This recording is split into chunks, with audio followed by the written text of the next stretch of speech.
선생님, 저희 아버지가 갑자기 쓰러져서 응급실로 실려갔어요. 의사들은 원인을 모르겠다고 해요. 지난주 제 한의원으로 급하게 전화를 걸어온 50대 아들의 절망적인 목소리였습니다. 81세 되신 아버지가 하루아침에 의식을 잃고 쓰러져 중환자실에 입원하게 됐다는 거였어요.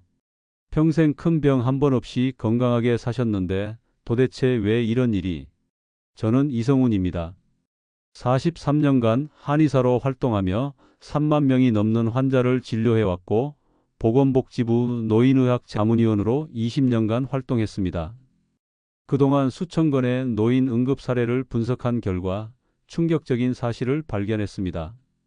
겉보기에 건강해 보이던 어르신들이 갑자기 쓰러지는 진짜 원인을 말입니다. 절대 남의 일이 아닙니다. 2024년부터 65세 이상 어르신들의 돌연사 위험이 전년도에 비해 48%나 급증했습니다. 요즘은 겉으로 멀쩡해 보여도 언제든 큰일이 날 수 있는 시대입니다. 그 어떤 작은 신호도 그냥 넘어가선 안 됩니다.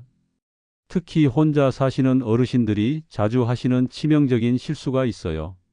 바로 매일 먹는 밥과 관련된 건데 모르고 계신 분들이 너무 많습니다. 평소처럼 밥 먹었을 뿐인데 하시지만 그 밥이 바로 시한폭탄이 되고 있어요. 혼자 사시니까 편의를 위해 한 번에 많이 해서 냉동실에 보관해두고 매일 전자레인지에 데워 드시죠? 이게 바로 문제입니다. 냉동과 해동 과정에서 쌀의 독성이 수십 배로 증가해서 혈관을 막고 뇌와 심장에 치명적인 손상을 입힙니다. 잠깐만요. 앞으로 전해드릴 내용이 정말 중요합니다. 구독과 좋아요 한번 눌러주시면 큰 힘이 됩니다. 그 순간 저는 깨달았습니다. 이 할머니를 병들게 한 진짜 범인이 무엇인지를 말이에요. 바로 매일 드시는 그 냉동밥이었습니다. 사실 저는 처음부터 이런 걸 알았던 건 아니에요. 한의대를 졸업하고 처음 개원했을 때는 저도 다른 의사들처럼 증상만 보고 처방했거든요. 혈압이 높으면 혈압약, 당뇨가 있으면 당뇨약, 소화가 안 되면 소화제. 그런데 시간이 지나면서 이상한 걸 발견했어요. 약을 먹어도 나아지지 않는 환자분들이 너무 많다는 거였어요. 특히 혼자 사시는 어르신들이 그랬어요. 자식들은 다 독립해서 나가고 부부만 남았거나 아예 혼자 지내시는 분들 말이에요. 이런 분들이 공통적으로 하시는 말씀이 약을 먹어도 몸이 더 안 좋아지는 것 같다는 거였어요. 그래서 저는 생각을 바꿨어요. 병을 치료하는 것도 중요하지만 왜 병이 생겼는지 근본 원인을 찾아야겠다고 말이에요. 그러다 보니 자연스럽게 환자분들의 생활 습관을 자세히 들여다보게 됐죠. 이순자 할머니도 그런 분 중 하나였어요. 할머니는 남편을 여의고 혼자 지내신 지 10년이 넘었어요. 자식들은 다 시집장가 가서 멀리 살고 가끔 안부 전화만 받는 정도였죠.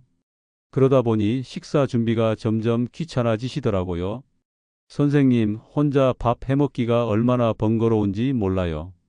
매번 쌀 씻고 밥 짓고 설거지하고 나이 들어서 그런 일들이 다 힘들어졌어요.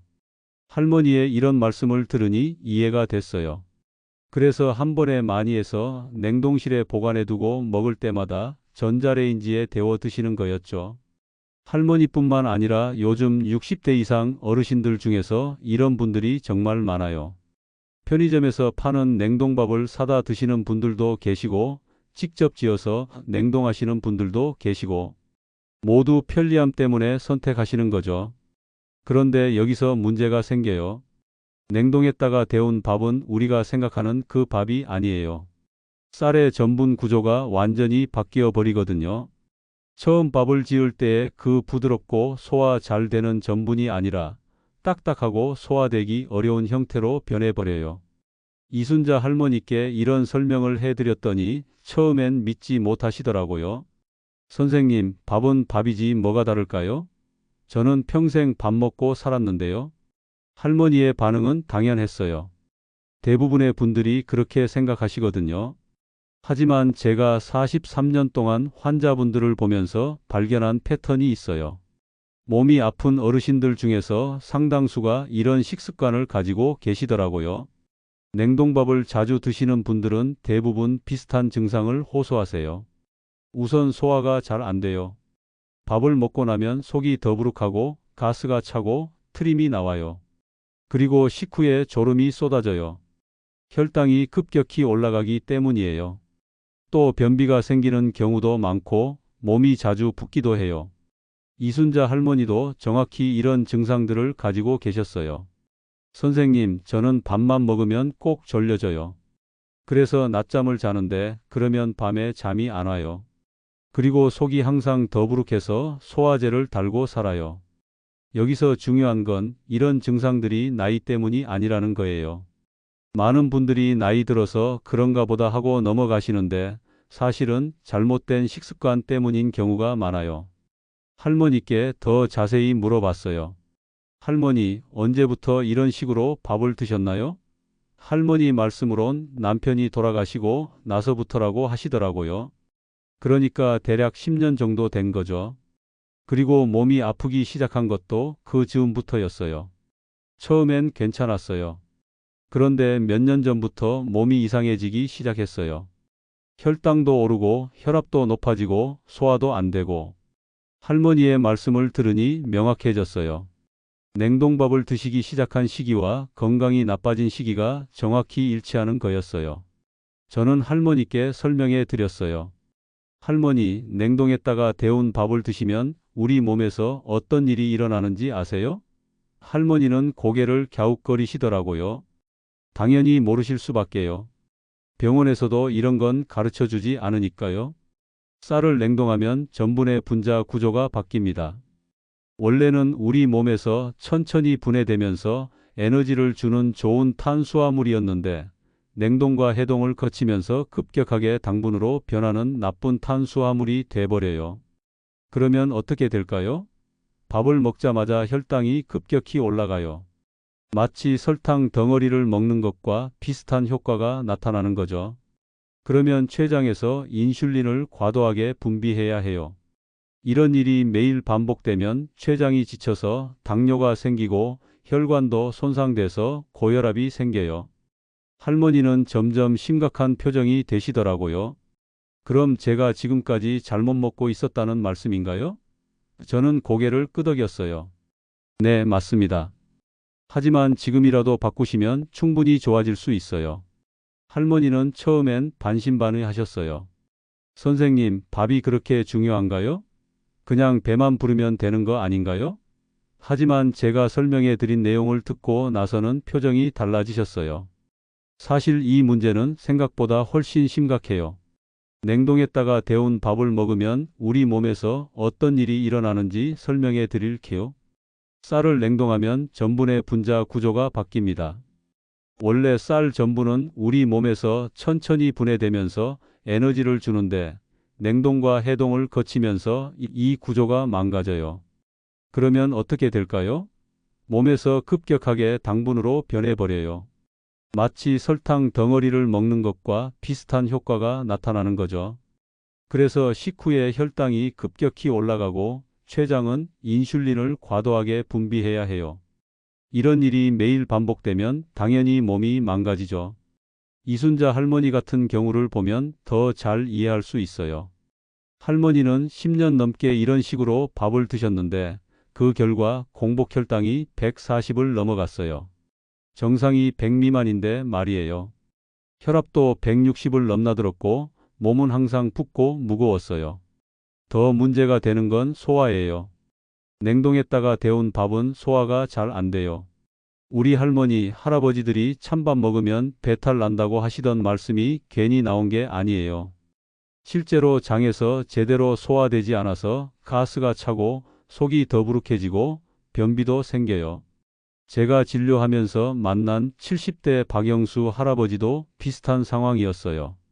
할아버지는 부인을 여의고 혼자 지내시면서 매일 냉동밥을 드셨는데 점점 기력이 떨어지고 입맛도 없어지시더라고요. 처음엔 우울감 때문인 줄 알았는데 식습관을 바꾸고 나니 금세 달라지셨어요. 그럼 갓 지은 밥은 왜 다를까요? 갓 지은 밥의 전분은 우리 몸에서 천천히 분해돼요.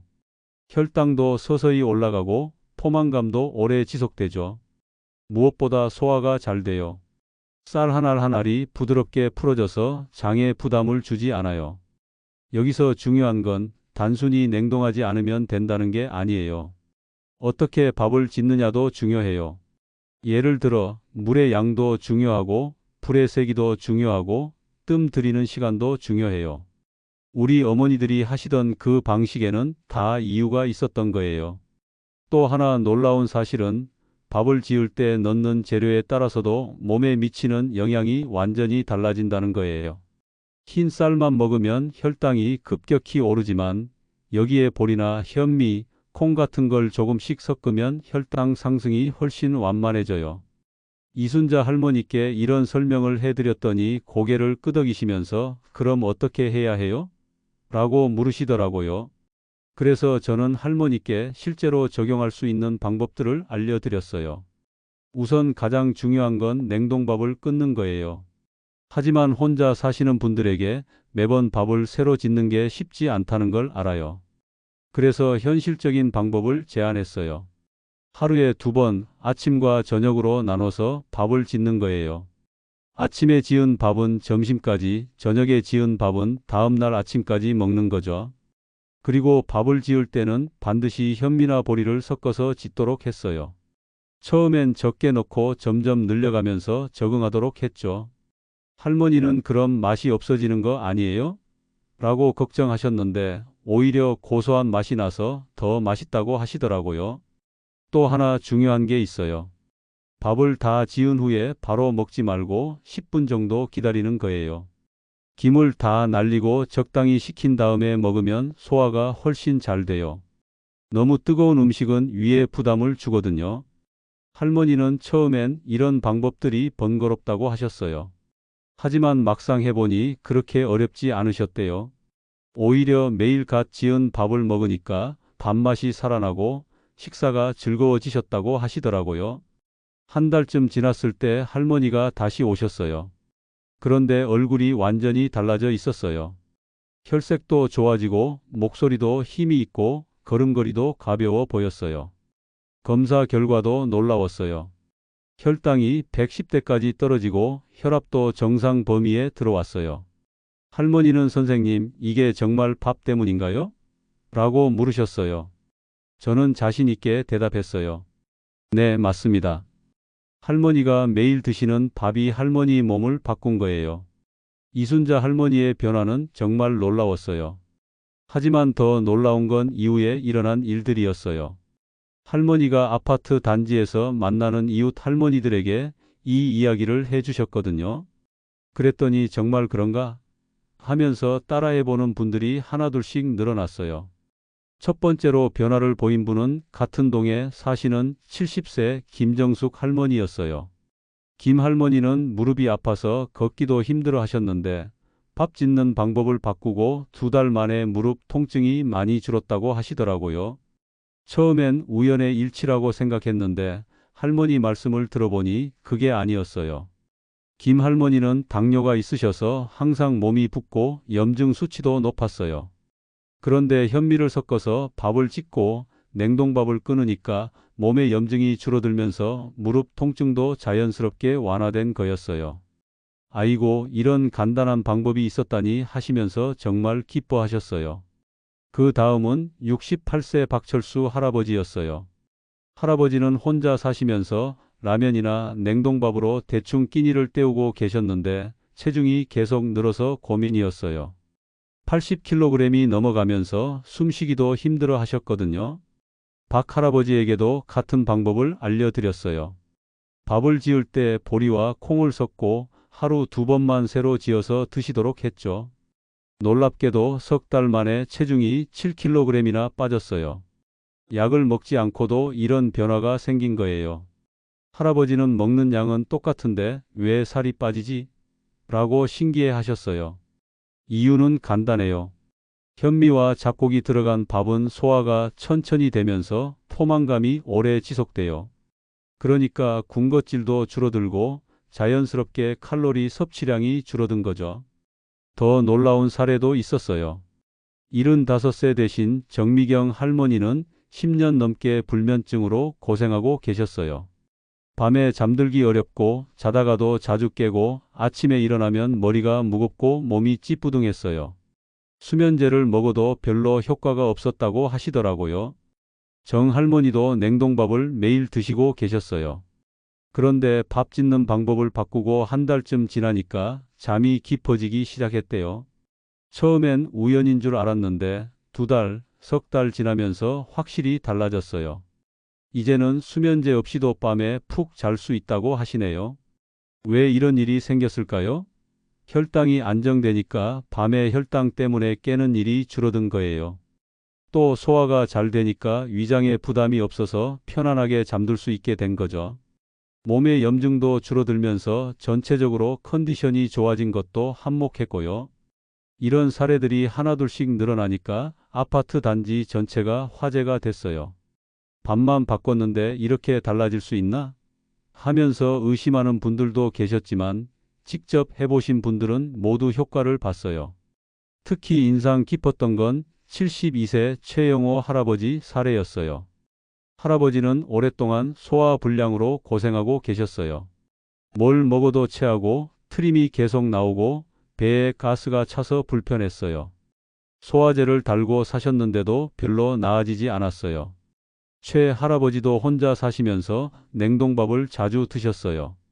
그런데 갓 지은 밥으로 바꾸고 밥을 지을 때 수수를 조금 섞어서 드시니까 소화가 훨씬 잘 되기 시작했어요.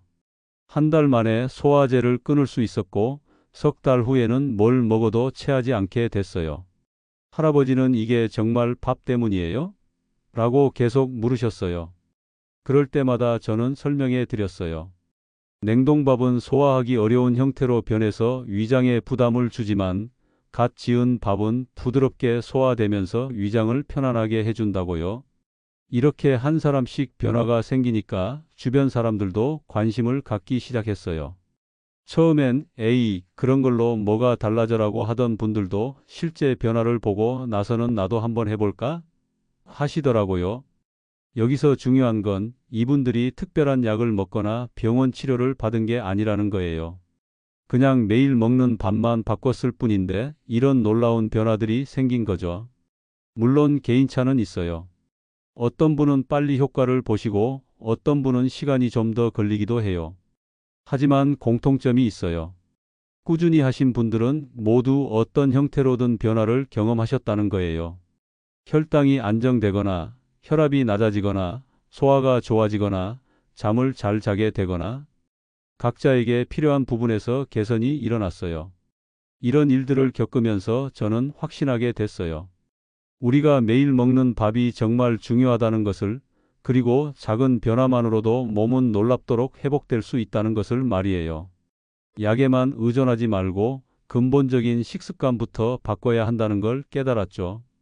이런 변화들을 지켜보면서 저는 깨달은 게 있어요. 우리가 병원에서 배운 의학과 실제 생활에서 필요한 의학은 다르다는 건 말이에요. 병원에서는 아픈 사람을 치료하는 데 집중하지만 정작 아프지 않게 하는 방법에 대해서는 별로 가르쳐주지 않거든요.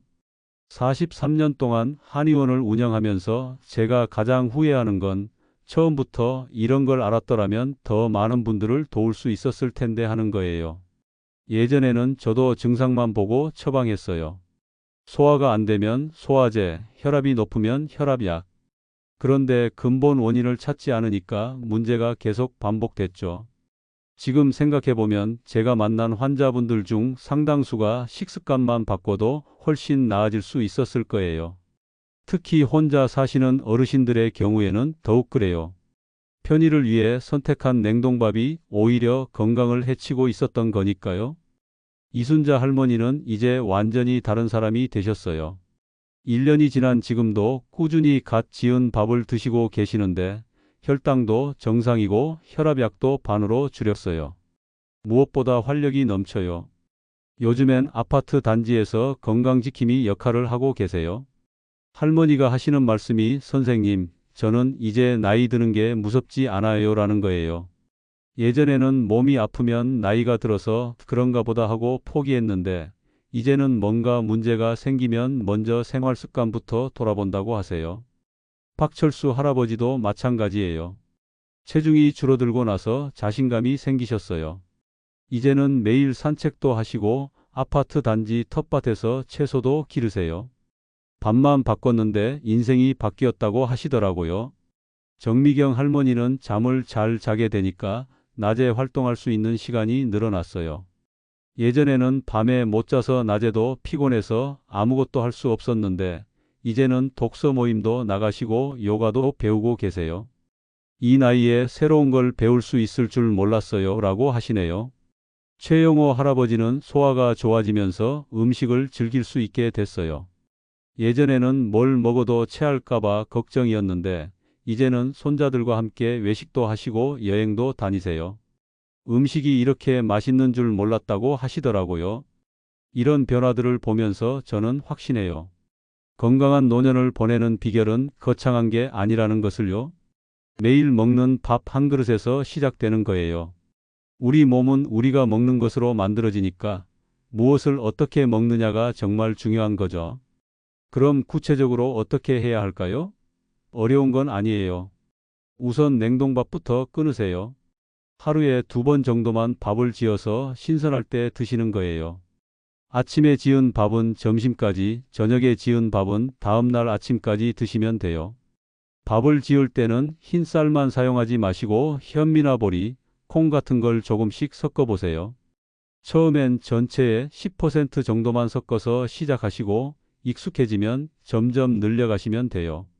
맛도 더 고소하고 영양도 풍부해져요. 그리고 밥을 다 지었으면 바로 먹지 마시고 10분 정도 기다리세요. 김을 날리고 적당히 식힌 다음에 드시면 소화가 훨씬 잘 돼요. 너무 뜨거운 음식은 위에 부담을 주거든요. 물의 양도 중요해요. 너무 많이 넣으면 질척해지고 너무 적게 넣으면 딱딱해져요. 쌀 한 컵에 물 한 컵 반 정도가 적당해요. 처음엔 조금씩 조절해 가면서 본인 입맛에 맞는 농도를 찾아보세요. 또 하나 중요한 건 밥을 지을 때 마음가짐이에요. 저는 환자분들에게 항상 이렇게 말씀드려요. 밥을 지을 때는 감사한 마음으로 지으세요. 그냥 배만 채우려고 하는 게 아니라 내 몸을 건강하게 만들어줄 소중한 음식을 만든다는 생각으로 정성스럽게 지으라는 거예요. 실제로 마음가짐이 음식에 영향을 준다는 연구 결과들도 있어요. 스트레스를 받으면서 만든 음식과 기쁜 마음으로 만든 음식이 다르다는 거죠. 우리 어머니들이 정성스럽게 지은 밥이 맛있다고 하시던 말씀이 과학적으로도 맞는 얘기인 거예요. 마지막으로 말씀드리고 싶은 건 변화를 너무 성급하게 기대하지 마시라는 거예요. 몸이 바뀌는 데는 시간이 걸려요. 최소한 한 달은 꾸준히 해보시고 석 달 정도 지나면 확실한 변화를 느끼실 수 있을 거예요. 그리고 혼자 하기보다는 가족이나 이웃과 함께 하시면 더 좋아요. 서로 격려하고 정보도 나누면서 하면 더 재미있고 오래 지속할 수 있거든요. 여러분, 건강한 노년은 멀리 있는 게 아니에요. 바로 우리 밥상에서 시작되는 거예요. 오늘부터라도 냉동밥을 끊고 갓 지은 밥을 드셔보세요. 여러분의 몸이 분명히 달라지는 걸 느끼실 수 있을 거예요. 약보다 더 확실한 건강 비결, 바로 밥 한 그릇에서 시작됩니다. 이 영상 끝까지 시청해 주셔서 진심으로 감사합니다. 여러분의 구독과 좋아요는 더 많은 분들에게 이 소중한 건강 정보를 전하는 데 큰 힘이 됩니다. 앞으로도 여러분의 건강한 삶을 위한 따뜻한 지혜로 함께 하겠습니다. 감사합니다.